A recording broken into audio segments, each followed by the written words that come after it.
ॐ नमो भगवते वासुदेवाय। ॐ नमो भगवते वासुदेवाय। ॐ नमो भगवते वासुदेवाय। यः स्वानुभावम् अखिलं श्रुतिसारमेकम् आध्यात्मदीपम् अतितीर्षितां तमोऽन्धम् संसारिणां करुणयः पुराणगुह्यम् तं व्याससूनम् उपयामि गुरुं मुनीनाम्। नारायणं नमस्कृत्य नरं चैव नरोत्तमं देवीं सरस्वतीं व्यासं ततो जयमुदीरये। श्रवणतां स्वकथा कृष्ण पुण्यश्रवणकीर्तिनः हृदयन्तस्थो हि अपत्राणि विधुनोति सुहृत्सताम्। नष्टप्रायेषु अभद्रेषु नित्यं भागवत सेवया भगवती उत्तम श्लोके भक्तिर्भवति नैष्टिकी। श्रमतः श्रद्धया नित्यं गृणतश्च स्वचेष्टितं कालेन नातिदीर्घेण भगवान् विशते हृदि। कृष्णाय वासुदेवाय देवकी नंदनाय च नंदगोपकुमाराय गोविन्दाय नमो नमः। नमः पंकजनाभाय नमः पंकजमालिने नमः पंकजनेत्राय नमस्ते पंकजांग्रिये। जय श्री कृष्ण चैतन्य प्रभु नित्यानंद श्री अद्वैत गदाधर श्रीवासादि गौर भक्त वृंद। हरे कृष्णा कृष्णा कृष्णा हरे हरे हरे राम राम राम हरे हरे। हरे कृष्णा कृष्णा कृष्णा हरे हरे राम राम हरे हरे। हरे कृष्णा कृष्णा कृष्णा हरे राम राम राम हरे हरे। हरे कृष्णा। हरे सभी कृष्ण प्रभु, भक्त। दंडवत प्रणाम। हाँ, प्रणाम प्रभु जी। हरे कृष्णा। तो सभी का स्वागत है प्रातःकालीन श्रीमद् भागवतम के सत्र में। और हम लोग एट प्रेजेंट दूसरे स्कंद के चौथे अध्याय में हैं। तो कल हमने श्लोक क्रमांक 11 को लिया था, जिसमें वर्णन आता है कि हम मंगलाचरण क्यों करते हैं, है ना। बहुत सुंदर श्लोक था और बहुत डीप में हमने इसकी स्टडी करी थी। क्या कहते हैं, श्रील शुक गोस्वामी ने कहा, जब राजा ने श्रील सुखदेव गोस्वामी से इस प्रकार प्रार्थना की कि वे श्री भगवान की सृजनात्मक शक्ति का वर्णन करें, तो उन्होंने इंद्रियों के स्वामी भगवान श्री कृष्ण का ठीक से स्मरण किया और उपयुक्त उत्तर देने हेतु इस प्रकार बोले। तो कल हमने चर्चा करी, भगवान का स्मरण करना चाहिए, गुरुओं को आचार्यों को पहले प्रणाम करना चाहिए, गोस्वामियों को प्रणाम करना चाहिए, सुखदेव गोस्वामी को प्रणाम करना चाहिए, फिर अपने वचन बोलने चाहिए। क्योंकि कोई भी विघ्न जो आता है वह दूर हो जाता है जब हम भगवान का स्मरण करते हैं। और भगवान से प्रार्थना करनी चाहिए कि हे भगवान, मेरे शब्दों में इतना प्रभाव दो, इतनी शक्ति दो मेरे शब्दों में कि जो सुनने वाला है उसके हृदय को परिवर्तन कर सके। ये हमारे ऊपर नहीं है कि हम किसी को बोलें और वो हमको फॉलो करे। ये बहुत इंपॉर्टेंट है कि ये हम जब तक हमारे हृदय में भगवान के प्रति सरेंडर नहीं होंगे, कोई हमको फॉलो नहीं करने वाला। हमारे शब्दों को तभी कोई मानेगा जब हम स्वयं कृष्ण के प्रति सरेंडर होंगे और कृष्ण को प्रार्थना करेंगे कुछ भी बोलने के पहले कि हे भगवान, मुझे शक्ति दो, मेरे शब्दों में इतना प्रभाव दो, शक्ति दो कि जो सुनने वाला है उसको ये जो है आपकी जो है स्मरण दिला सके। आप उसके हृदय में, आप ही बैठे परमात्मा के रूप में, आप उसके जीवन में बदलाव लाइए मेरे इन शब्दों के माध्यम से। मैं तो एक केवल माध्यम हूं, करने वाले तो आप ही हैं। मेरे मुख से भी सही वचन निकले, इसका चुनाव भी आप ही को करना है, क्योंकि हृदय में बैठे हैं ना। मतः स्मृति ज्ञानम अपोहनम च, वही याद दिलाते, वही भुलवा देते। कई बार हम देखते हैं बोलने में रहता है लेकिन श्लोक भूल जाते हैं। क्यों? वो भगवान बुला देते हैं हृदय से। कई बार देखते हैं कि कुछ नई बात निकल आती मुख से, वो क्यों होता है? क्योंकि भगवान उस समय वो ज्ञान को स्फुरित कर देते हैं हमारे हृदय में और हमारे मुख से वो निकल जाता है।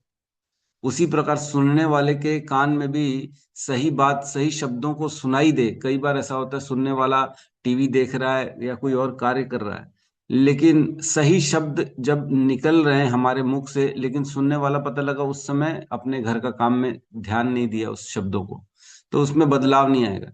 तो भगवान उस समय उसको फ्री करके उसके कानों में वह शब्दों को डालेंगे, और वह शब्द उसके हृदय में प्रवेश करके उसको परिवर्तन करने पे मजबूर कर देंगे। ये काम सारा का सारा परमात्मा करते और कोई नहीं करता। ना हम में शक्ति है, ना उसमें शक्ति है, सुनने वाले में किसी में शक्ति नहीं है। केवल हर चीज भगवान पे भरोसे चल रही, हर हर बात।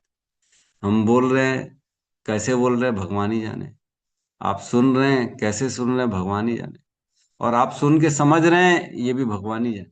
हम अपनी बुद्धि से नहीं समझ सकते कि हम कैसे समझ रहे हैं कि नहीं। कोई बोल लेता है, अरे बाप रे प्रभु क्या बोलते, प्रभु क्या श्लोक बोलते हो, क्या आपको याद रहता है, बोलते प्रभु मेरा कुछ नहीं। ये तो भगवान की कृपा है जो याद दिला देते। मत स्मृति ज्ञानम अपूर्णम, जब वो याद दिलाते तो बोल देते, वो भुलवा देंगे तो हम भूल जाएंगे। तो ये हमारे ऊपर नहीं है। तो कल हमने पढ़ा कि हमारी इंद्रियां अपूर्ण होती हैं, आईसी आईसी है ना, जिसमें हमने पढ़ा हम बद्ध अवस्था में हमारी इंद्रियां जो है अपूर्ण है। तो आई फॉर इल्यूजन, दूसरा आई फॉर इनकम्प्लीट सेंसेस, एक सी होता है चीटिंग प्रोपेंसिटी, और एक सी होता है कमिटिंग मिस्टेक। ये हमारी बद्ध अवस्था की मूलभूत नेचर है। हम ये हमेशा हमारे साथ ये रहता ही है। इसलिए जब हम इनकम्प्लीट हैं तो हम कैसे कोई कंप्लीट का वर्णन कर सकते। जब हमें ही कमियां हैं तो हम ऐसी बात कैसे बोल सकते जिसमें कमी ना हो, है कि नहीं। लेकिन हम बोल लेते। क्यों बोल पाते हैं? क्योंकि शास्त्रों का, गुरुओं का जो वचन है उसको बोलते हैं। हम अपनी तरफ से कुछ भी ना जोड़ते ना घटाते। जो लिखा है, जो बोला है गुरुओं ने, उसका हम कॉपी करेंगे, तोते की तरह वही मैसेज को देंगे, तब ठीक है। तब हम पूर्ण बात कर रहे हैं। लेकिन अगर हमने अपना कुछ भी मिक्स किया, क्योंकि हम अपूर्ण हैं, तो वो बात अपूर्ण हो जाएगी।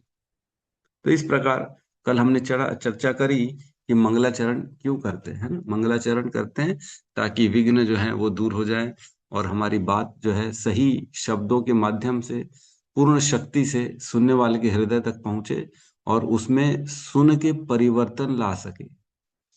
जो जिस उद्देश्य से वो बात कही जा रही है वो उद्देश्य पूर्ण हो सके, इस बात के लिए हम भगवान से और गुरुओं से प्रार्थना करते हैं। तो आज हम 12वें नंबर श्लोक में प्रवेश करेंगे। यहां से अब सुखदेव गोस्वामी मंगलाचरण करना स्टार्ट करें। 13 श्लोकों तक वो मंगलाचरण करेंगे, है ना। 12 से लेके 24 नंबर श्लोक तक अब मंगलाचरण करेंगे। वो हर श्लोक में भगवान का स्मरण करेंगे, भगवान को याद करेंगे। उसके बाद इनके उत्तर देना स्टार्ट करेंगे। अब 12 श्लोकों तक भगवान की स्तुतियां होंगी, तो हम वही सुनते हैं, ठीक है। तो श्लोक क्रमांक 12, अध्याय 4, स्कंद 2, सृष्टि प्रक्रम। श्री शुक उवाच श्रीशुक उवाच नमः परस्मै पुरुषाय भूयसे नमः परस्मै परस्मै पुरुषाय भूषे पुरुषाय सदोद्भवा सदोद्भवस्थान निरोध लीलया सदुद्भवस्थानिरोधलीलया सदुद्भवस्थानिरोधलीलया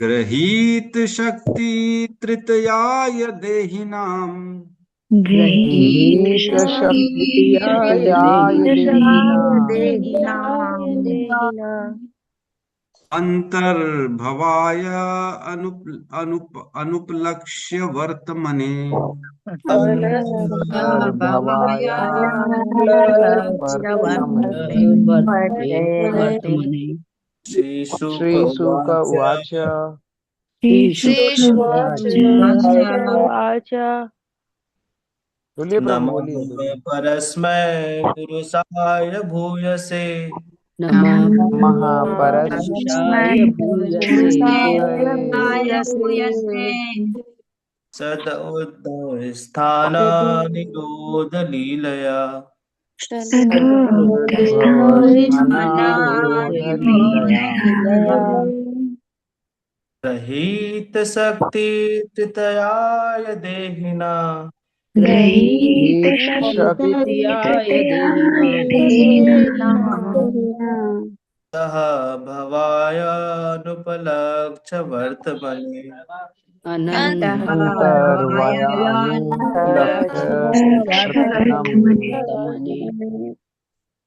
श्रीशुक उवाच श्रीशुकवाच नमः परस्मै पुरुषाय भूयसे नमः परस्मै पुरुषाय भूयसे सदुद्भवस्थानानिरोधलीलया सदुत्थाननिरोधलीलया गृहीतशक्तितृतीयाय देहिनां गृहीतशक्तितृतीयाय देहिनां मन्तर्भवायानुपलक्ष्य वर्तनम्। अन्तः भवायानुपलक्ष्य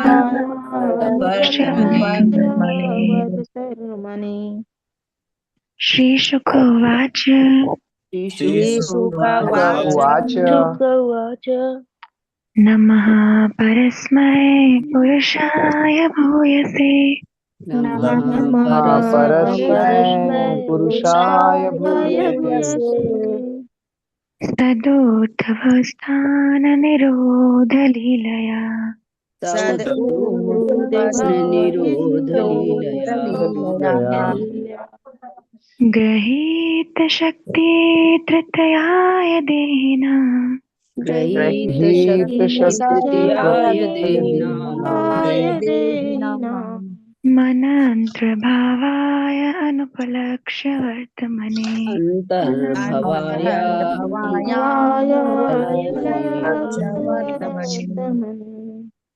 अनुवाद। श्रील सुखदेव गोस्वामी ने कहा, मैं उन पूर्ण पुरुषोत्तम भगवान को सादर नमस्कार करता हूँ जो भौतिक जगत की सृष्टि के लिए प्रकृति के 3 गुणों को स्वीकार करते हैं। वे प्रत्येक के शरीर के भीतर निवास करने वाले परम पूर्ण हैं और उनकी गतियां अचिंत्य हैं। ओम अज्ञानतिमिरन्धस्य ज्ञानाञ्जनशलाकया चक्षुरुन्मिलितं येन तस्मै श्री गुरुवे नमः। श्री चैतन्य मनोभीष्टं स्थापितं येन भूतले स्वयं रूपः कदा मह्यं ददाति स्वपदान्तिकं। वन्देऽहं श्रीगुरु श्रीयुतपदकमलं श्रीगुरून् वैष्णवांश्च श्रीरूपं सागरजातं सहगण रघुनाथान्वितं तं सजीवं साद्वैतं सावधूतं परिजनसहितं कृष्ण चैतन्य देवं श्री राधा कृष्ण पादान् सहगण ललिता श्री विशाखान्वितांश्च। हे कृष्ण करुणा सिंधु दीनबंधु जगतपते गोपेश गोपिका कांता राधा कांत नमस्तुते। तप्त कांचन गौरांगी राधे वृंदावनेश्वरी वृषभानुसुते देवी प्रणमामि हरिप्रिये। वाञ्छाकल्पतरुभ्यश्च कृपा सिन्धुभ्य एव च पतितानां पावनेभ्यो वैष्णवेभ्यो नमो नमः। नमो विष्णुपादाय कृष्णपृष्ठाय भूतले श्रीमते भक्तिवेदांत स्वामीति नामिने। नमस्ते सारस्वते देवे गौरवाणी प्रचारिणे निर्विशेष शून्यवादी पाश्चात्य देशतारिणे। जय श्री कृष्ण चैतन्य प्रभु नित्यानंद श्री अद्वैत गदाधर श्रीवासादि गौर भक्त वृंद। हरे कृष्णा कृष्णा कृष्णा हरे हरे, हरे राम राम राम।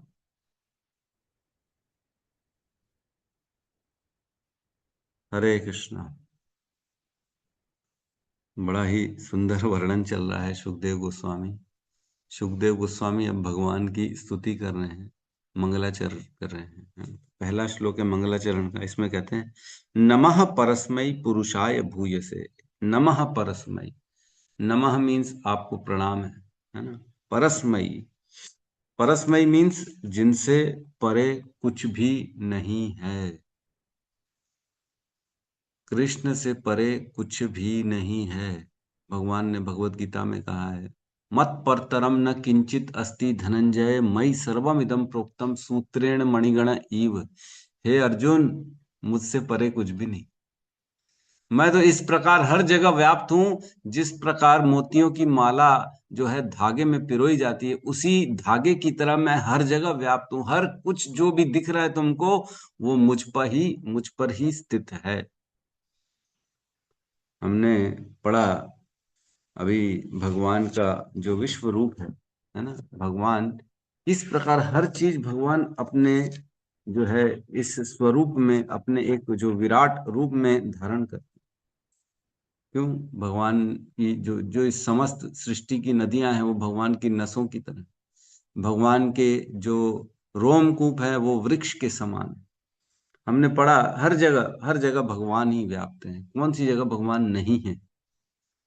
है ना? पूरा विश्व रूप देख डाला हमने।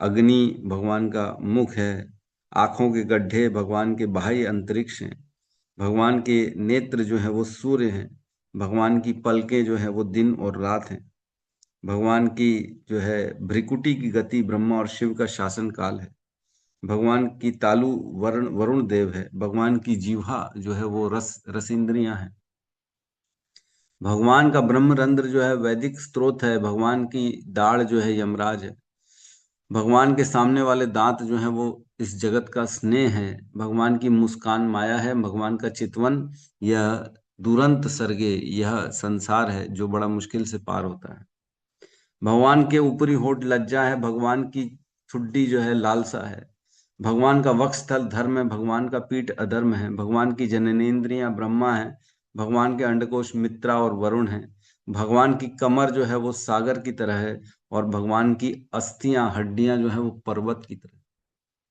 हमने पढ़ा ये जगत भगवान से दूर है ही नहीं, हर जगह भगवान व्याप्त है। परस्मयी मतलब वह व्यक्ति जो हर कहीं व्याप्त हो, जो जिससे परे कुछ भी नहीं है। भगवान हमारे हृदय में बैठे हैं कि नहीं, हमसे परे हैं क्या? हम जो सोच रहे हैं वो सोच बाद में रहे, पहले भगवान को पता पड़ जाए कि हम क्या सोच रहे हैं। हृदय में बैठे हैं, उस सोचने की भी शक्ति तो भगवान देते हैं। तो कह रहे हैं नमः परस्मयी, जिनसे परे कुछ भी नहीं है ऐसे भगवान, पुरुषाय भूय से, ऐसे पुरुष है वो न स्त्री हैं वो पुरुष हैं, भोक्ताराम यज्ञ तपसाम सर्वलोक महेश्वर, सुहृदय सर्वभूतानाम ज्ञात्वा माम शांति मृच्छति, वही केवल एक ही भोक्ता है और कोई भोक्ता नहीं है। परम पुरुष है वो जो भगवान है। भूय से, भूय मीन्स वह परम पूर्ण है, एक्सेलेंट है वह, उनसे भूय से, इसमें लिखा है भूय से परम पूर्ण। तो भगवान से कोई गलती नहीं हो सकती। कभी भूल के भी मत सोच ले अरे भगवान से गलती हो गई क्या। नहीं नहीं, भगवान ऐसा लगता जरूर है हमको क्योंकि हमारी बुद्धि कम है, लेकिन भगवान से कभी भी कोई चीज कम नहीं होती, वो परम पूर्ण है। ओम पूर्णमदम पूर्णमिदम पूर्णात् पूर्णमुदच्येत पूर्णस्य पूर्णमादाय पूर्णमेवावशिष्यते, वो इतने पूर्ण है कि उनसे निकलने वाले हर चीज पूर्ण है, और जो वो पूर्ण है उनसे निकलने वाला भी हर पूर्ण है, और जब पूर्ण से पूर्ण निकलता है तो बच जाता है, वो भी पूर्ण ही रहता है। उनसे हजारों हजारों पूर्ण निकलते हैं। कृष्ण 16,108 रूपों में अपना विस्तार करते हैं, लेकिन ऐसा एक भी विस्तार नहीं है जो कृष्ण से कम हो, जिसकी गुण कम हो किसी में। अरे मेरे विस्तार में एक काम है, थोड़ा सा कमी रह गई, मैं पूरी कर देता हूं, ऐसा नहीं है। भगवान खुद जैसे हैं उनके विस्तार भी वैसे ही है, हर मायने में।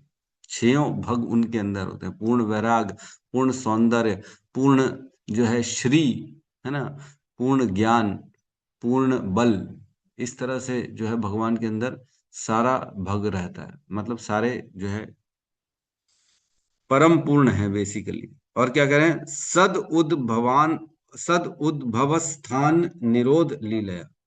सद मीन्स यह भौतिक सृष्टि, इसका उद्भव, उद्भव मीन्स इस सृष्टि का रचना, मतलब सृष्टि का एग्जिस्टेंस, मतलब सृष्टि को बनाना। सद उद्भव, उद्भव मीन्स कहते हैं ना उद्भवन, मतलब पहले स्टार्टिंग जो है। तो इस सृष्टि का जो इस भौतिक जगत की सृष्टि, और स्थान मीन्स पालन, और निरोध मीन्स इसका जो है संहार। सद उद्भवान निरोध, उद्भव स्थान निरोध मीन्स इस भौतिक जगत की सृष्टि, उसका पालन और उसका संहार लीलया, लीला के माध्यम से कर लेते हैं। ये लीला करते हैं इस सृष्टि को बनाने की और पालन करने की और संहार करने की। हमने पढ़ा है पिछले श्लोकों में, क्रीडन क्रीडयन करोति विकरोति च, है ना, जिसमें लिखा था खुद खेल खेल में बनाते हैं और दूसरे देवताओं को भी खिलवा देते हैं। क्रीडन और क्रीडयन में हमने चर्चा करी थी। क्रीडन मीन्स खुद खेल खेल में सृष्टि बना लेते हैं, और क्रीडयन मीन्स दूसरों को भी खेलने देते हैं, देवताओं को भी देते हैं, चलो ठीक है तुम भी कुछ कुछ बना लो। करोति भी करोति च, खुद भी करते हैं और दूसरों को भी करवाते हैं सृष्टि में। हमने उसी में पढ़ा था सर्ग विसर्ग। सर्ग मीन्स प्राइमरी क्रिएटर और विसर्ग means secondary creator. Primary creator भगवान है, सेकेंडरी क्रिएटर ब्रह्मा जी है। भगवान सारे तत्व ब्रह्मा जी को देते हैं और उन तत्वों से फिर ब्रह्मा जी अलग अलग योनियां बनाते हैं, उनको कर्म के आधार पे उनको जो है सुख दुख देते हैं, अच्छा बुरा देते हैं, इस प्रकार से सेकेंडरी क्रिएशन करते हैं। तो ऐसे भगवान को वो प्रणाम कर रहे हैं जो इस भौतिक जगत की उत्पत्ति, पालन तथा संहार की लीला करते हैं। ठीक है, और क्या करें? गृहीत शक्ति तृतीयाय देहि नाम। गृहीत शक्ति मीन्स वो स्वीकार करते हैं अपनी शक्तियों के माध्यम से, त्रितया तीनों गुणों को धारण करते हैं वह अपनी शक्ति। बेसिकली भगवान की शक्ति से ही तीन गुण उत्पन्न होते हैं और भगवान उन तीनों गुणों को स्वीकार करते हैं, स्वयं स्वीकार करते हैं। कैसे स्वीकार करते हैं? तीन गुणों को भगवान स्वीकार करते हैं। हमने एक श्लोक पढ़ा था 1.2.23, जिसमें वर्णन आता है भगवान कैसे तीनों गुणों को स्वीकार करते हैं। उसमें पढ़ा था हमने, सत्वम रजस्तम इति प्रकृतेर गुणास्ते युक्तः परः पुरुष एक इह से धात्ते स्थित्यादये हरि विरंच्य हरेति संज्ञा श्रेयांसि तत्र खलु सत्व तनोर निर्णाम स्यु। मीन्स सत्वम रजस्तम इति प्रकृति गुणास्त्रे, मतलब सत रज और तम ये तीन प्रकृति के गुण हैं जो युक्तः परः पुरुष एक इह सिद्धास्ते, वह केवल एक ही भगवान, एक पुरुष है केवल, वह कृष्ण, उससे ये सारे के सारे जो है निकलते हैं और भगवान उसको स्वीकार करते हैं। धास्ते मीन्स उसको अपना धारण करते हैं भगवान कृष्ण तीनों गुणों को। जब तीनों गुणों को धारण करते हैं तो क्या होता है? स्थित्यादये मतलब उसकी स्थिति, उसका पालन और संहार, ये तीन काम करते हैं इन तीनों गुणों को धारण करके। स्थिति आदय मीन्स स्थिति और एक्सेट्रा, मतलब उसकी उत्पत्ति, पालन और संहार, ये तीनों का कार्य करते हैं इन तीनों गुणों को स्वीकार करके। कैसे करते हैं? हरि विरंचे हरेति संज्ञा। हरि विरंचे हरेति संज्ञा। विरंचे मीन्स ब्रह्मा जी, हरि मीन्स स्वयं वो जो है विष्णु के रूप में, और हरेति मीन्स जो है शिव जी के रूप में, संज्ञा इस नाम से बुलाया जाता है। तो जब भगवान सतोगुण को धारण करते हैं तो वह विष्णु का रूप लेते हैं, जब वो रजोगुण को धारण करते हैं तब वो ब्रह्मा जी का रूप लेते हैं, और जब तमोगुण को धारण करते हैं तो वो शिव जी का रूप धारण लेते हैं, है ना।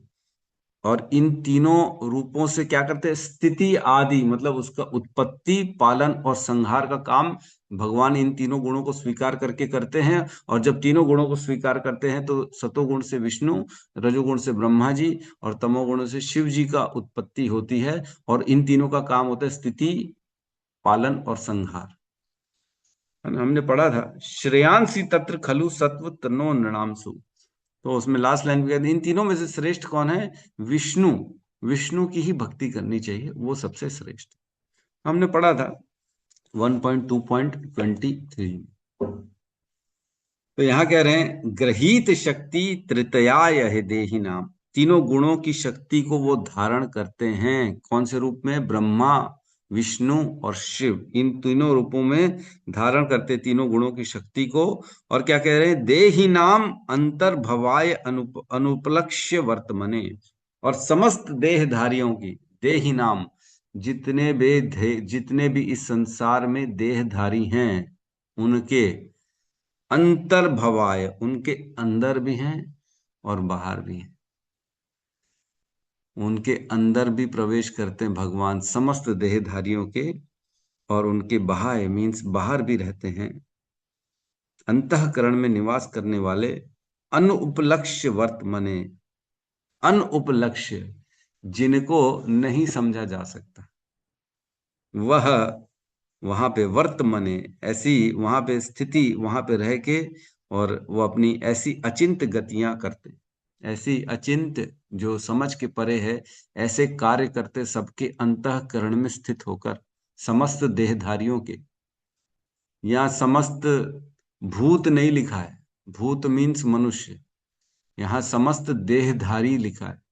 देहधारी मीन्स सभी योनियां, समस्त योनियां, चाहे एक छोटे से छोटा मच्छर हो, चाहे मच्छर से छोटा एक वायरस ही क्यों ना हो, चाहे एक छोटा सा बैक्टीरिया ही क्यों ना हो, जो हमारे शरीर में अनेक अनेक रोग उत्पन्न करते बैक्टीरिया, वह भी देहधारी हैं, मालूम है कि नहीं। एक शरीर के अंदर, मैंने एक लेक्चर था जिसमें मैंने बताया था कि 10 मिलियन जीव रहते हैं एक हमारे शरीर के अंदर। कितने?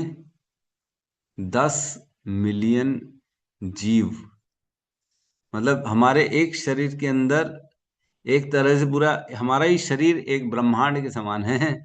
उसके अंदर की जो जीवात्माएं अलग अलग शरीरधारी हैं, कोई बैक्टीरिया है, कोई वायरस है, कोई रेड ब्लड सेल्स है, कोई वाइट ब्लड सेल्स है, कोई हमारे टिश्यूज हैं, कोई एटम्स हैं, कोई मॉलिक्यूल्स हैं, कोई और, इस तरह से अनेक हमारे शरीर के अंदर जीव रह रहे हैं। एक शरीर के अंदर अनेक जीव रह रहे हैं, और वो सारे जीवित हैं, उनका संसार हमारे शरीर के अंदर ही है।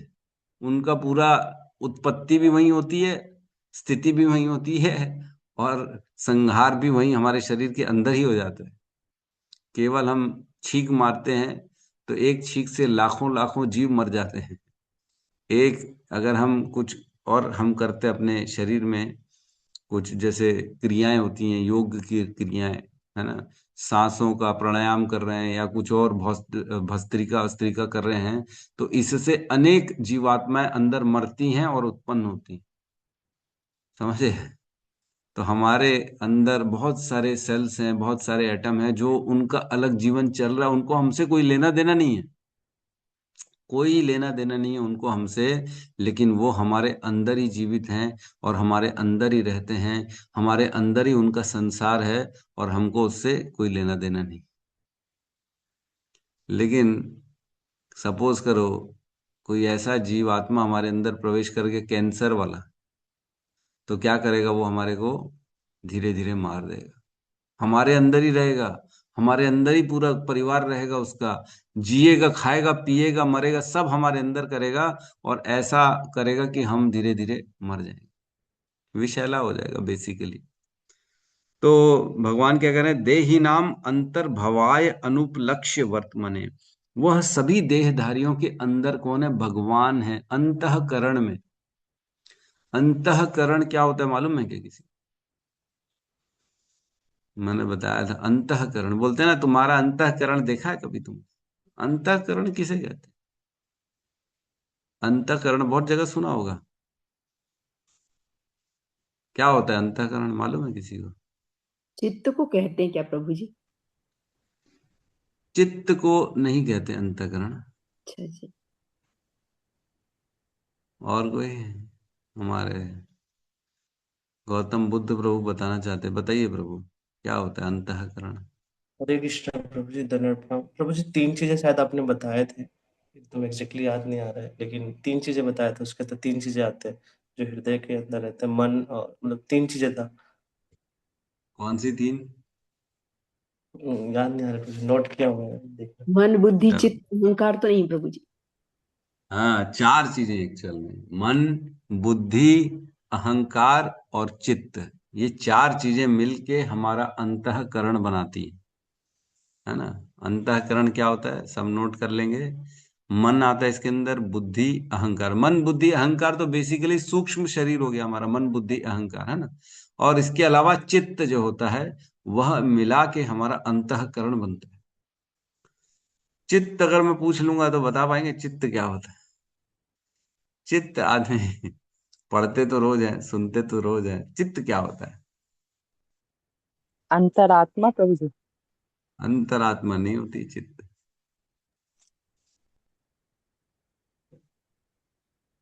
क्या होती चित्त? प्रभु जी जो चेतना होती है जिसके द्वारा हम सारी चीजें करते हैं, समझ पाते हैं क्या सही है क्या गलत है। नहीं, वो तो बुद्धि से समझते हैं सही क्या है गलत क्या हरे कृष्ण प्रभु जी। प्रणाम प्रभु जी। जो संस्कार हमारे अंदर पहले मतलब पुराने जन्म से रहते हैं, तो वो संस्कार जो अभी भी आते हैं, मतलब कि हमारे हर जन्म में आते हैं, तो उसे ही शायद चित्त कहते हैं। मतलब पढ़ा तो है कुछ पर हद। वर्ड याद नहीं हाँ, है। आप बहुत करीब हैं। कुछ हद तक आप करीब हैं। मतलब लेकिन ये जो भी हमारे परफेक्ट उत्तर संस्कार नहीं है। होते हैं उसे मतलब फिर हम नए कर्म करते हैं तो। देखो, चित्त क्या होता है? जो हम बुद्धि से, मन से, इस शरीर से जो भी ग्रहण करते हैं, अच्छा बुरा, अपने एनालिसिस करते हैं, जो हमारे म- मतलब जो बेसिकली डाटाबेस है ना, कि ये अच्छा है, ये बुरा है, ये बहुत बढ़िया है, ये मेरे को भाता है, ये मेरे को नहीं भाता है, ये जो स्टोरेज वाला डाटाबेस है ना, जो स्टोर होता है, ये चित्त में जाके स्टोर होता है ना। हमने कुछ खाया इंद्रियों से, मन को पसंद आया, तो मन ने क्या किया, उस पसंद वाली चीज को स्टोर करके चित्त में डाल दिया कि ये मेरे को अच्छा लगता है। अब नेक्स्ट टाइम जब भी हम देखेंगे, तो वो चित्त से निकल आएगा डाटा कि हाँ, ये मेरे को अच्छा लगता है, ये मेरे को दोबारा चाहिए, है ना। ये जो बेसिकली सीपीयू होता है ना, कंप्यूटर तीन भाग में होता है। एक मॉनिटर होता है, एक प्रोसेसर होता है, और एक जो होता है प्रिंटर होता है, एक माउस कीबोर्ड, इस तरह के होते हैं, बहुत सारे होते हैं। लेकिन कंप्यूटर में एक डाटा स्टोरेज वाली एक जगह होती है, जिसमें ड्राइव, हार्ड डिस्क ड्राइव बोलते हैं, जिसमें उसमें सब स्टोर हो जाता है ना। इतने रैम की मेमोरी है, बोलते हैं ना, इतने रैम की मेमोरी है, उतने रैम की मेमोरी है। तो बेसिकली मेमोरी जो है हमारी, अच्छे बुरे संस्कार जो होते हैं वो चित्त में आ जाते हैं, है ना। अच्छा बुरा जो भी संस्कार होता है वो हमारे चित्त में आ जाता है। जब हम कोई कार्य करते हैं, ये अच्छा है, ये बुरा है, ये पसंद है, ये नापसंद है, ये राग है, ये द्वेष है, ये सारी चीजें चित्त में आके पड़ जाती, तभी उसे संस्कार कहते हैं। संस्कार मीन्स बेसिकली डाटाबेस, अच्छा बुरा, है ना। अच्छा बुरा, मेरा, पराया, अपना, ये इस तरह का जो है डाटाबेस चित्त।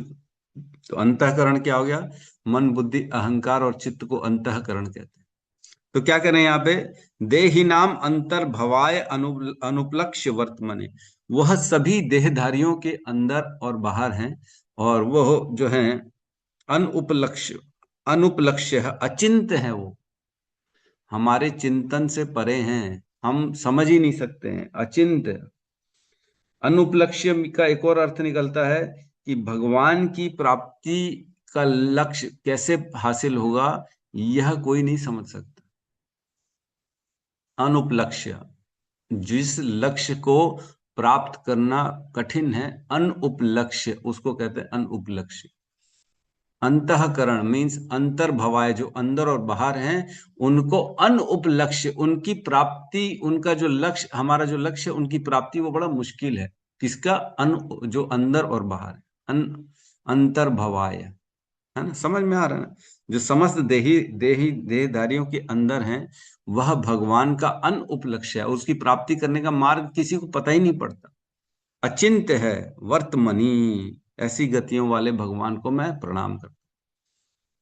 तो हमने कुंती स्तुति में पढ़ा था, सबसे पहला जो श्लोक था उसमें कहते हैं, नमः पुरुष, नमः, क्या है, नमस्ये पुरुषम तो आद्यम, ईश्वर प्रकृते परम, अलक्ष्यम सर्वभूतानाम अंतर बहिर अवस्थितम, है ना, यही श्लोक था।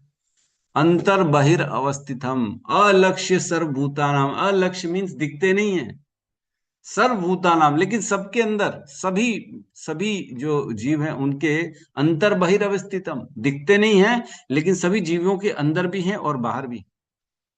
और कौन है वो? नमस्ये पुरुषम तु आद्यम, वो पुरुष हैं और आद्य हैं, सबसे पुराने पुरुष हैं।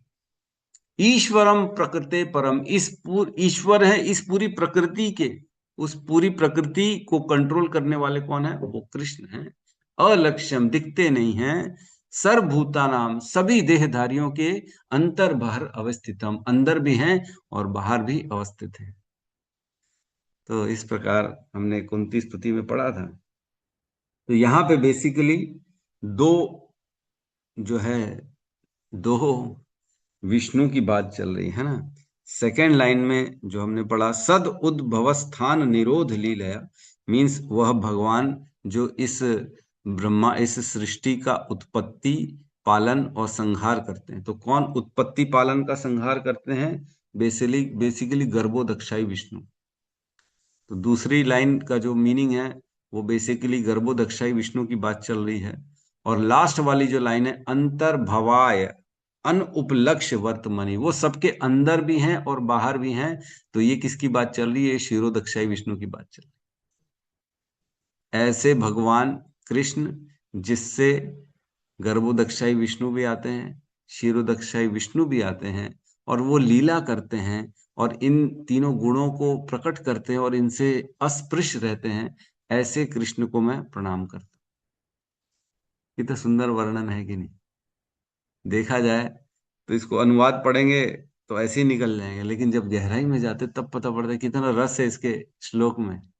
इतना पढ़ने के बाद ऐसा लगता है वाह, कितनी गहरी बात कर दी सुखदेव गोस्वामी। हम अपनी बुद्धि से तो समझ ही नहीं सकते हैं जब तक किसी सीनियर, किसी वैष्णव, किसी आचार्य का हमारे सर पे हाथ ना हो तब।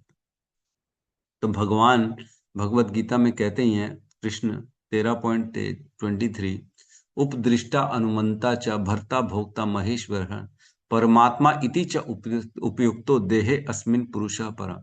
हमारे देह में एक परम पुरुष रहता है सभी के देहों में, जिसका काम है उपदृष्टा अनुमंता। वह देखते हैं और अनुमति प्रदान करते हैं। क्या देखते हैं और क्या अनुमति प्रदान? क्या देखते हैं? वादियां देखते हैं या संसार का सौंदर्य देखते हैं? क्या देखते हैं? वह हमारी इच्छाओं को देखते हैं। वो ये देखते हैं कि हमारी इच्छा हो क्या रही है। और उपदृष्टा अनुमंता चा, उसके बाद उस इच्छाओं की पूर्ति की परमिशन प्रदान करते हैं। किसी की इच्छा है कि मैं कार खरीद लूं, तो उसकी अगर उतनी पुण्य है उसके जीवन में तो अनुमति प्रदान कर देते हैं, ठीक है ये ले सकता है, कोई प्रॉब्लम नहीं, इसको दिला दो। या कोई भगवान से प्रार्थना कर रहा है कि मुझे नौकरी दिला दो, नौकरी दिला दो, तो अगर उसके भाग्य में, उसके प्रारब्ध में वो नौकरी है तो अनुमति प्रदान कर देते, ठीक है इसको नौकरी मिल जाए, तो प्रकृति उसको नौकरी दिला देती। किसी की इच्छा है चोरी करने की, तो भगवान उसकी इच्छा को देखते और देखते ठीक है इसके प्रारब्ध में है इतने पुण्य, ये चोरी कर सकता है, फिलहाल अभी इसको जो है जेल वेल नहीं कराएंगे अपन, अभी तो इसने काफी पुण्य कमाए हुए हैं तो अभी इसको करने दो। जैसे रावण था, उसने सीता का हरण कर लिया, या अन्य अन्य और भी कंस थे, अन्य अन्य असुर थे जिन्होंने बहुत गंदगी मचाई। तो ऐसे लोगों को गंदगी मचाने की परमिशन भी कौन देते थे? भगवान देते थे। ठीक है मान लो साधुओं को, अभी तो तुम्हारे पास पुण्य है बहुत है, तो इस प्रकार परमिशन देते हैं भगवान। उनको कोई मतलब नहीं है हम अच्छी इच्छा कर रहे हैं कि बुरी इच्छा कर रहे हैं। अच्छी इच्छा में भी वो परमिशन देते हैं, बुरी इच्छा में भी परमिशन देते हैं, उनको कोई मतलब नहीं है। वो वेट करते, सोचो अनंत काल से भगवान हमारे हृदय में बैठे हुए हैं, लेकिन स्वतः वो अपने आप का ज्ञान हमको प्रदान नहीं करते। आज तक कभी खुद से लगा कि अरे मेरे हृदय में परमात्मा है, मैं इनकी प्राप्ति कर लूं, मैं नाम जप कर लेता हूं? ऐसा कभी नहीं होता। जब तक बाहर से कोई बताएगा नहीं हमको कि हमारे अंदर में परमात्मा बैठे, उनकी प्राप्ति कैसे होगी, तब तब तक भगवान कुछ नहीं करते। लेकिन जैसे ही हम भगवान की प्राप्ति की इच्छा करते हैं, भगवान हमारे हृदय में उस इच्छा को देख के फिर सैंक्शन कर देते कि ठीक है मैं इसको मिल सकता हूं कि नहीं मिल सकता। तो ये सब बैठे बैठे भगवान हमारे हृदय में काम करते हैं और हमको लगता है कि संसार में सब काम ऑटोमेटिक हो रहा है। ऑटोमेटिक तो हो रहा है सब। मैं अध्यक्षेण प्रकृते सूयते सचराचरम हेतु नान कौंतु ये जगत विपरी वर्तते। हे अर्जुन, इस संसार में जो काम हो रहा है वह प्रकृति के द्वारा हो रहा है और मेरी अध्यक्षता में काम। मया अध्यक्षेण प्रकृते सूयते सचराचरम, जो भी चर और अचर चीजें हो रही है इस संसार में, सूयते जो तुमको दिख रहा है, हो रहा है, हिल रहा है, डुल रहा है, वह सब मेरी अध्यक्षता के कारण। तो भगवान अपनी अध्यक्षता में सारे कार्य करते हैं। ठीक है, अगले श्लोक में प्रवेश कर लिया जाए, है ना? अभी जी तो प्रभु समय जी। है, तो हम अगले श्लोक में प्रवेश करते हैं।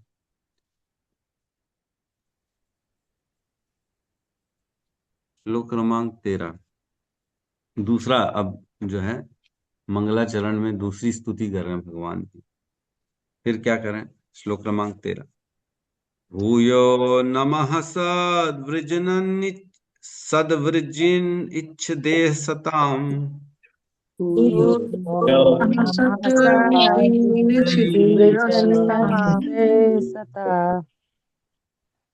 असंभवाय अखिल सात्वमूर्तये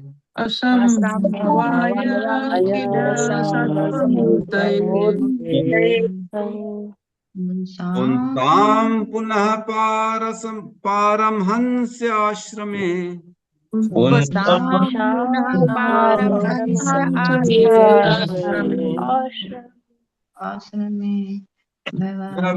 व्यवस्थितानाम् अनुमृग्य दाशुषे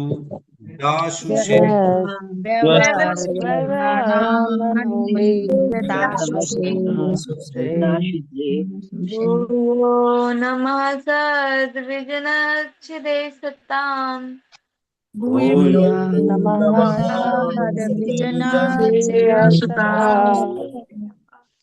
असंभवाय अखिल सत्त्वमूर्तये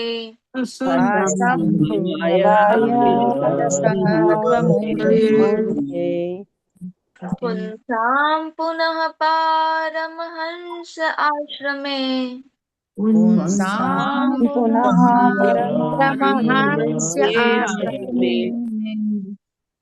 व्यवस्थितानाम् अनुमृग्य दाशुषे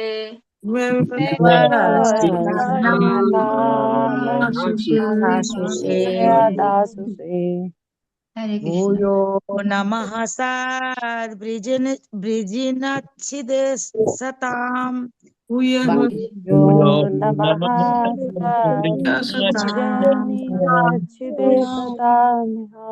असंभवायाखिल सत्त्वमूर्तये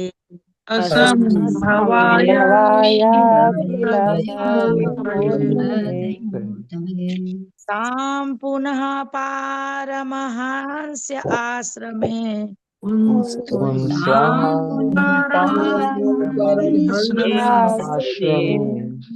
व्यवस्थितानाम् अनुमृग्य दाशुषे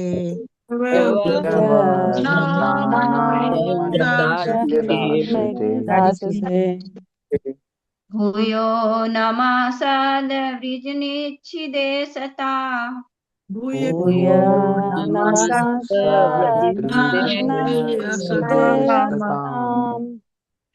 असंभवायाखिल सत्त्वमूर्तये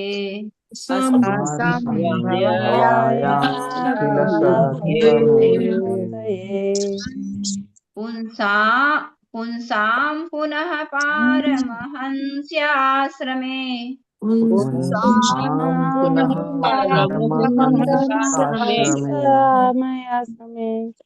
व्यवस्थितानामनुमृग्य दाशुषे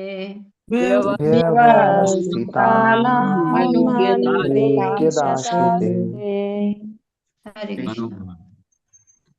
मैं पुनः संपूर्ण जगत रूप तथा आध्यात्म रूप उन भगवान को सादर नमस्कार करता हूँ जो पुण्य आत्मा भक्तों को समस्त संकटों से मुक्ति दिलाने वाले तथा अभक्त असुरों की नास्तिक मनोवृत्ति की वृद्धि को विनष्ट करने वाले हैं, जो आध्यात्मवादी सर्वोपरि आध्यात्मिक पूर्णता में स्थित हैं, उन्हें वे उनके विशिष्ट पद प्रदान करने वाले हैं।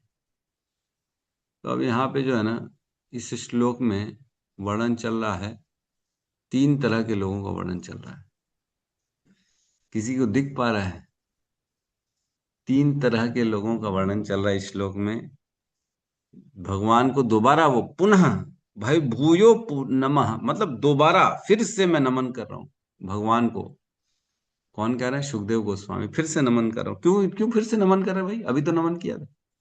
तो फिर से याद आ गया, एक और गुण याद आ गया। भगवान, अरे अरे भगवान तो एक और ऐसा भी करते हैं भगवान। अरे आपको प्रणाम है जी, प्रणाम है, ऐसे बोलते कि नहीं? अरे प्रभु आप तो वही हो गया, ओहो फिर से प्रणाम है, प्रणाम। पहले प्रणाम किए, याद ही नहीं था। फिर अरे ध्यान अरे बाप रे रोणी नंदन प्रभु तो इतने शुद्ध भक्त है, अरे फिर से प्रणाम है, प्रणाम। ऐसी होता है ना। बड़ी सेवा देते हैं हमारे रोणी नंदन प्रभु। तो उनको प्रणाम है, वाकई में प्रणाम है। सब पे आशीर्वाद बनाए रखे रोणी नंदन प्रभु। सबका उन्नति हो। सबको वैकुंठ धाम की प्राप्ति हो, गोलोक की प्राप्ति हो। ठीक है। दे दिया इन्होंने आशीर्वाद, अब सब पहुंच जाएंगे, टेंशन नहीं है। ठीक है।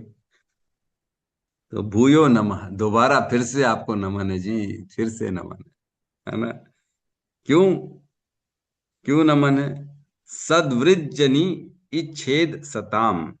सद मीन्स भक्तजन। सद मीन्स यहाँ पे भक्त जो है भगवान के, उनकी बात चल रही है।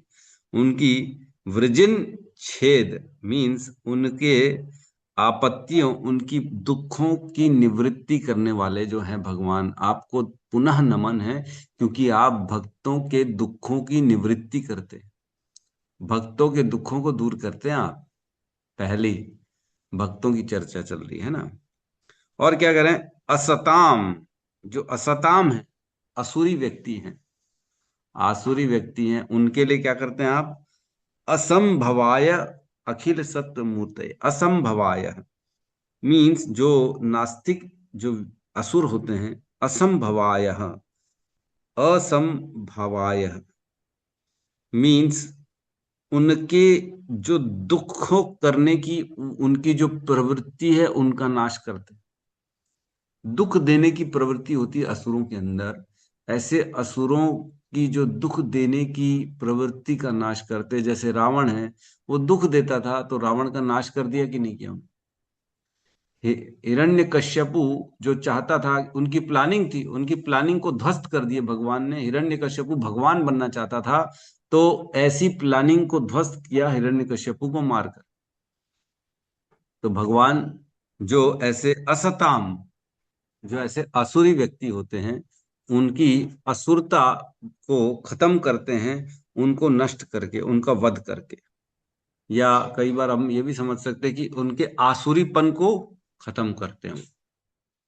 तो आसुरीपन को भी कई बार खत्म करते, मारते नहीं है टोटल जो है उनको। कई बार हम देखा गया है कि उनको सुधार देते हैं भगवान, अपना दर्शन दे के, कृपा दे के सुधार भी देते हैं। कई बार उनका नाश कर देते हैं, जैसा भगवान को ठीक लगता है लीला के अनुसार। तो उनके आसुरीपन को नष्ट करते हैं या फिर उनका वध कर देते हैं, है ना? ताकि उनको भी जन्म मृत्यु के चक्र से मुक्ति मिल जाए। तो ये दो काम हो गए, भगवान ने पहले भक्तों के दुखों को दूर किया, और दूसरा ऐसे भगवान जो असुरों को नाश करने वाले होते हैं, ऐसे भगवान, है ना? हमने पढ़ा भी है, परित्राणाय साधुनाम विनाशाय दुष्कृताम। साधुओं का परित्राण करने के लिए और विनाशों का जो है नाश करने के लिए, है ना? क्या है? परित्राणाय साधुनाम विनाशाय च दुष्कृताम धर्म संस्थापना था ये संभवामी युगे युगे। धर्म की संस्था करने, वापस से दोबारा धर्म की रक्षा करने के लिए, स्थापना करने के लिए भगवान हर युग युग में आते रहते इस संसार। तो वही बता रहे हैं कि आप भक्तों का दुखों को दूर करते हैं। अच्छा, भक्तों को क्या दुख हो सकता है? क्या दुख होता है भक्तों को? भक्त कभी दुखी होता है क्या? वो तो वैसे ही हर चीज भगवान पे छोड़ देता है। दुख भी मिलता है तो भगवान बोले अरे वाह वाह बहुत अच्छा हुआ दुख दे दिया तुमने। कौन सा भक्त बोलता है ओ भगवान तुमने मुझे दुख दे दिया है, मैं छोड़ूंगा नहीं तुझे? ऐसा तो कोई भक्त बोलता नहीं। तो भक्तों का क्या दुख है? भगवान का विरह। वाह वाह वाह, सही कहा माता जी ने, बहुत सही कहा ज्योति माता जी, वाह वाह, हरि बोल। भगवान का विरह जो है ना, ये भक्तों का बहुत बड़ा दुख है। भगवान से, भगवान अपने भक्तों के पास आते हैं, अपनी लीला करते हैं, उनके साथ खेलते हैं, उनके साथ आदान प्रदान करते हैं, ये भक्त चाहते हैं। तो ये करने के लिए भगवान आते हैं उनके पास, है ना?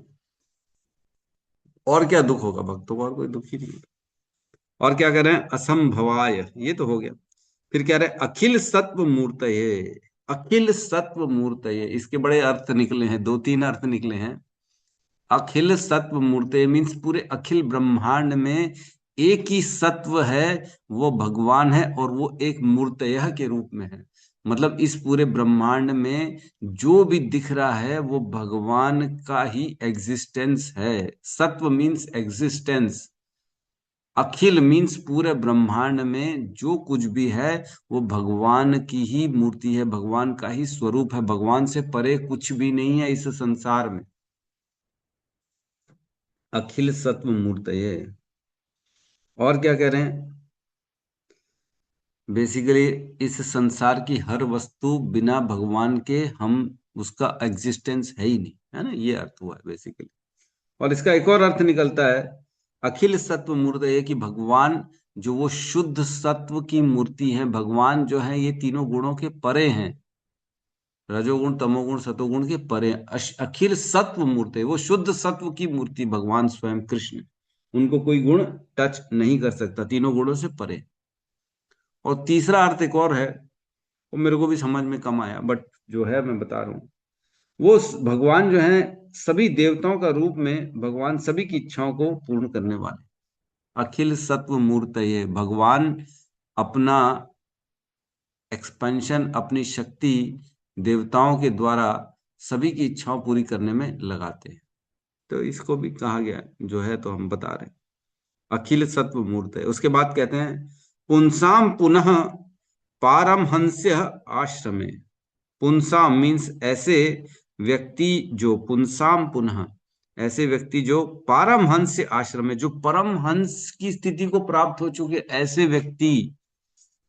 परमहंस क्या होता है, परमहंस, हंस मतलब जो दूध और पानी को अलग अलग कर ले, पानी को ग्रहण नहीं करे, दूध को ग्रहण करे, पानी को छोड़ दे।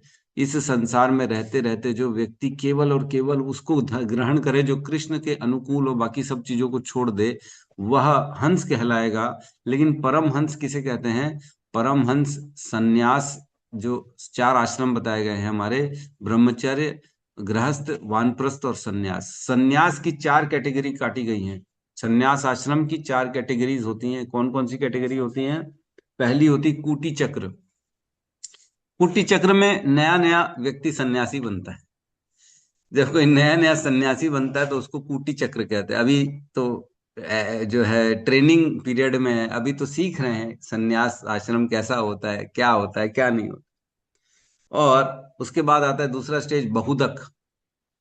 बहुदक में क्या होता है, अब वो गुरु के अंतर्गत अंदर में रह के ज्ञान प्राप्त कर रहा है, कर चुका है बेसिकली, और उसकी जो है प्रैक्टिकल गुरु की शरण अब ले चुका है। वो नया नया था पहले, अब थोड़ा पुराना हो गया है और ज्ञान ग्रहण कर चुका है वो गुरु के माध्यम से। और उसके बाद आता है परिवचकाचार्य।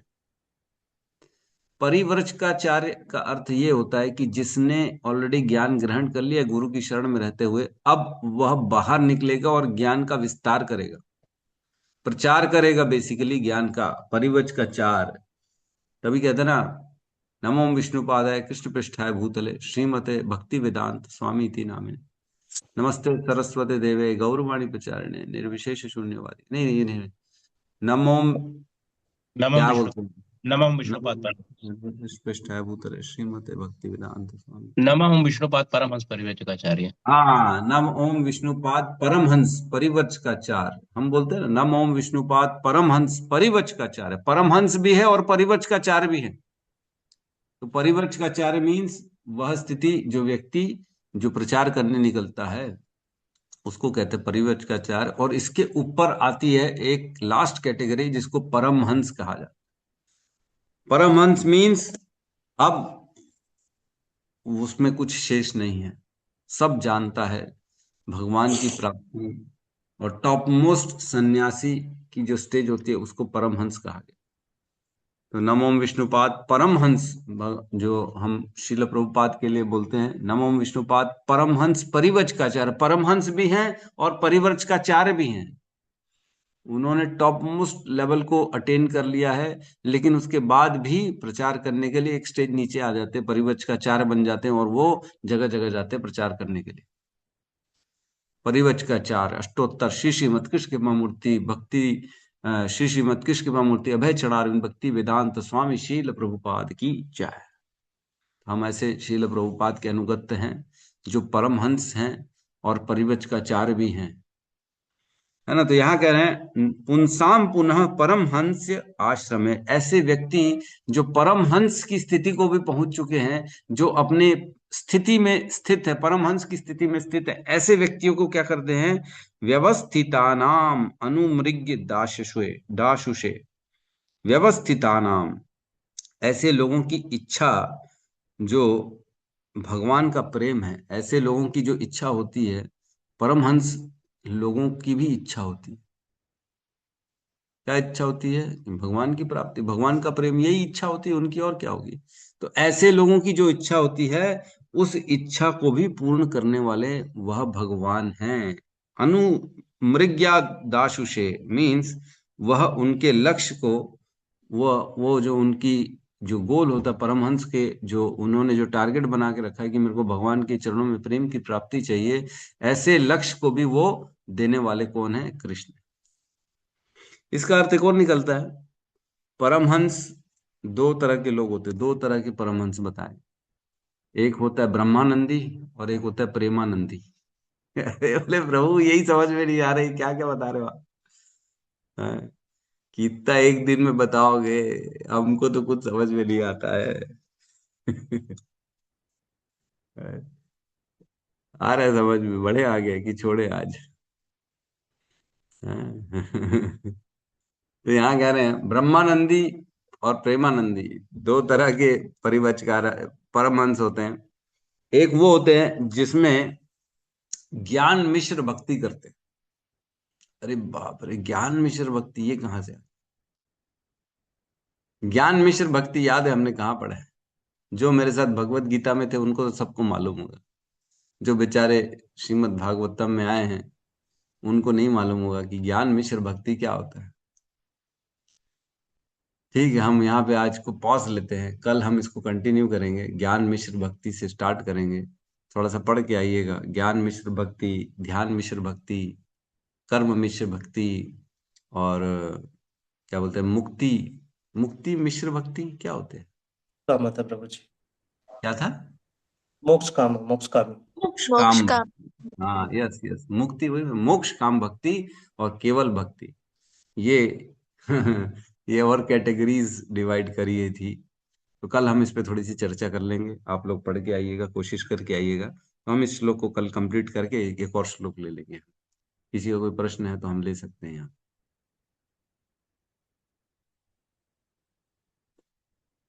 बाउंस तो नहीं हो रहा, ऊपर से सब निकल तो नहीं रहा?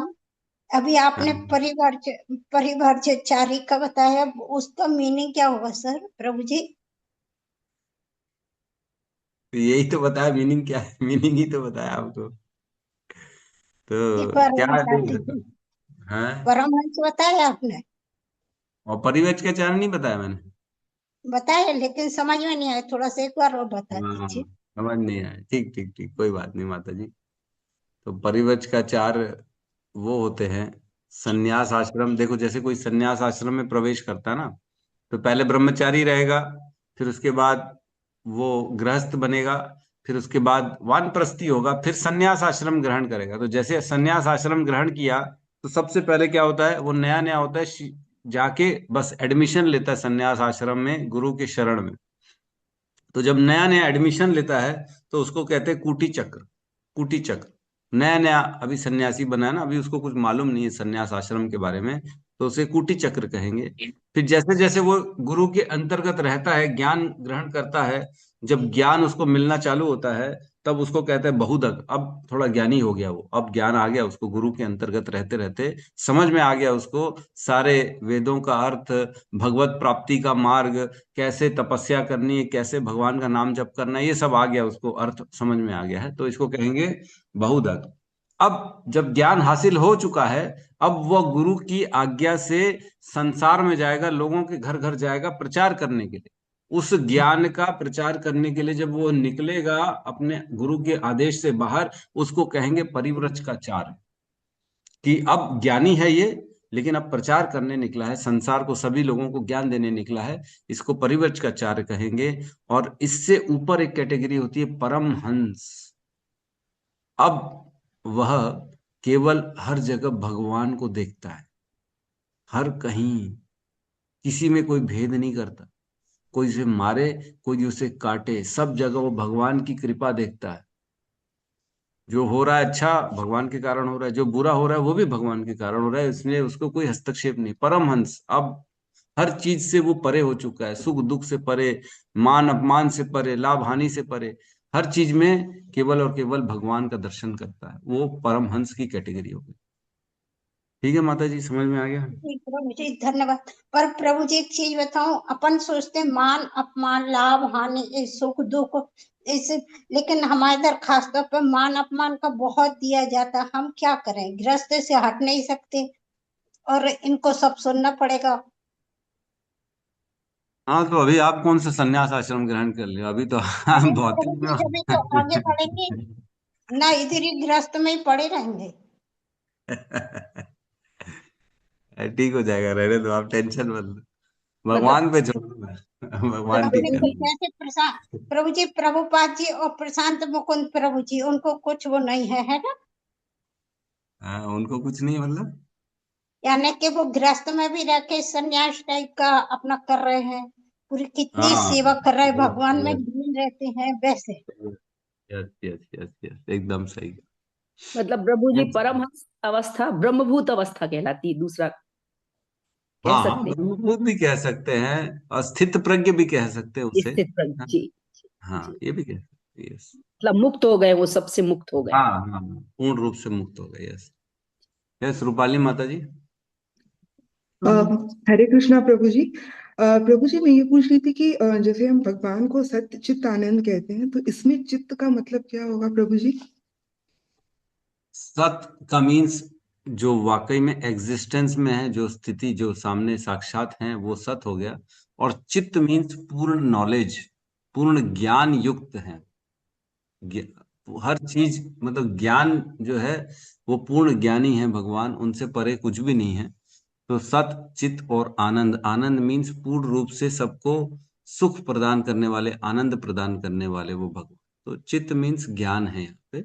सत मीन्स जो एक्चुअली है, एक्चुअली है, एग्जिस्टेंस है, सत, है ना? जी ठीक है। जी प्रभु जी। ओके, हरे कृष्णा प्रभु जी। हरे कृष्णा, हरे कृष्णा। यस, मधुनंदिनी माता जी। हरे कृष्णा प्रभु जी।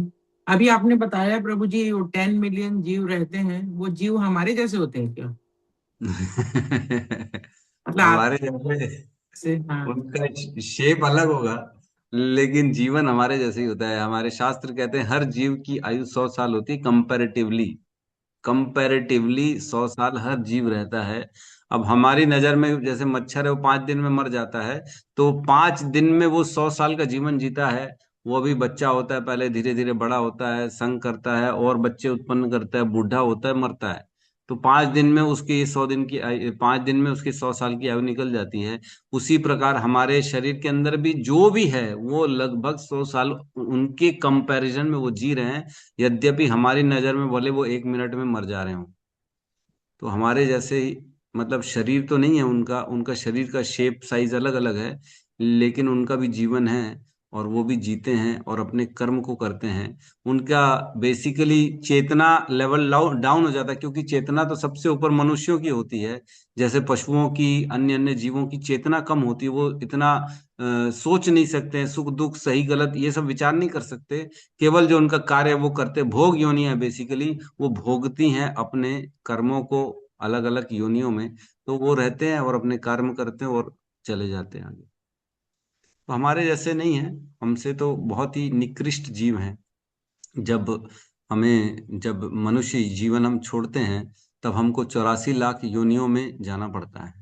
तो 84 लाख योनियों में से ये सारी भी योनियां हैं, है ना? जैसे हमने पढ़ा है, जो है 9 लाख योनियां वो हैं जो जल में रहने वाली, है ना? जलजा 9 लक्षाणी, जल में रहने वाली 9 लाख। 10 लाख हवा में उड़ने वाली, और 11 लाख जो रेंगने वाले जिसमें पैर नहीं होते हैं, तो वो 11 लाखों में ये सारी आएंगी, बैक्टीरिया वायरस जिनके पैर नहीं होते। और उसके बाद 20 लाख होते हैं वृक्ष, और 30 लाख होते हैं 4 पैर वाले पशु, और उसके बाद 4 लाख होते हैं मनुष्य योनियां। तो इस प्रकार इन 84 लाख योनियों को क्रॉस करके मनुष्य योनि में आई जाती है, और मनुष्य योनि के कर्मों के आधार पे इन वापस 84 लाखों में भेजा जाता है। तो जिसके जैसे कर्म होंगे वापस उसको उस योनि में भेज दिया जाए। हरे कृष्ण। हरे कृष्णा। धन्यवाद। ठीक है, तो यहाँ पे क्लास को विराम दिया जाता है।